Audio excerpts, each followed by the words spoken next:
While some dislike the cold, it's the perfect time for snow sculpting, and Londoner Graham Henning, who'll be competing in Yellowknife's snow carving festival in a few months, goes into some background as to why he chose to carve a piece of popcorn.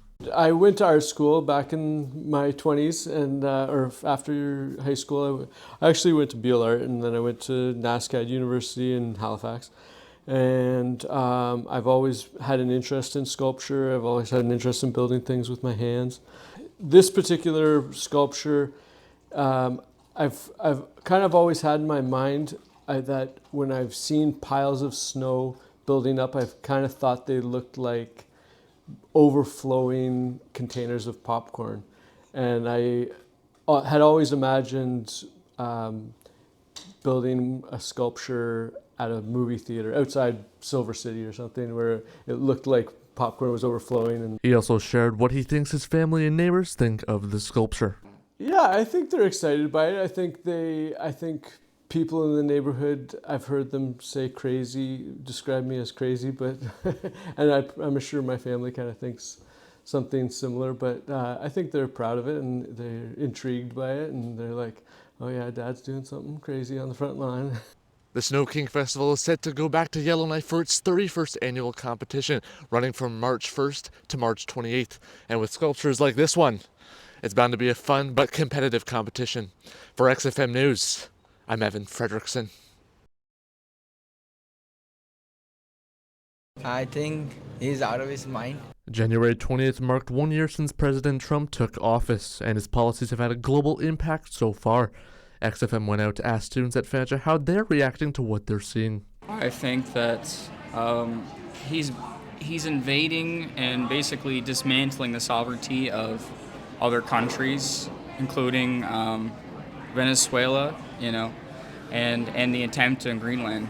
He's becoming quite an extremist. All of his actions and threats are just illogical. He's a very illogical person, very irrational. I do think it's a little crazy, everything that's happening with Donald Trump. Obviously, him trying to take over Greenland and then him trying to take over us. I mean, obviously, there are some people who think he's doing a good job. And I honestly think that he should be maybe reeled in a bit and maybe he should just reevaluate everything he's doing. Politics professor at Fanshawe College, Matt Farrell, also provides some insight as to what he thinks will happen with the Trump administration in the future. One thing that's consistent is that it's impossible to predict what will happen next in terms of the Trump administration, daily, weekly, monthly, however far in advance you want to look at it.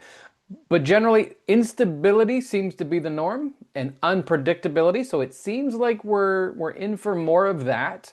That's kind of been a feature of the administration. Floods the news cycle, keeps the attention on him. It's bad economically. Markets don't like chaos, they like stability. So if anything, I mean, I would predict that we might see more of the same. For XFM News, I'm Evan Frederiksen. This is going to be a big, big problem. Prime Minister Mark Carney in Beijing reached a deal Friday that will reduce tariffs on several Chinese electric vehicles in exchange for China dropping duties on Canadian agricultural products. While Ontario Premier Doug Ford has expressed concerns, local political science doctoral student Sam Routy at Western University sees it differently. Yeah, I mean it's a real shift in terms of the fact that I think the government is sort of trying to, or at least creating the first initial steps of a relationship to China, to the Chinese economy that's way closer, right, than it has been in the past, right? And this is especially coming from Carney, who through the course of the election kind of warned Canadians about China. There's been sort of a lot of trepidation towards China amongst sort of in the Canadian political scene for a while.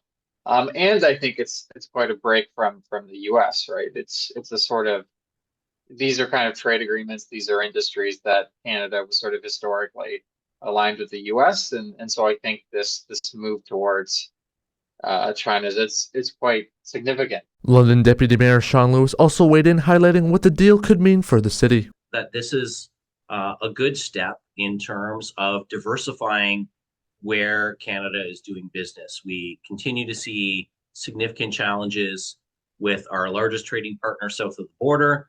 And when you look at the kind of items that are involved in this particular deal, canola meal, lobster and crab exports, peas.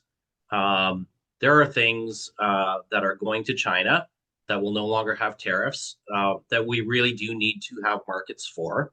And I think this is a positive move overall. Kearney described the deal as a preliminary but landmark agreement to remove trade barriers and reduce tariffs that will hopefully involve a broader strategic partnership with China. For XFM News, I'm Evan Frederiksen.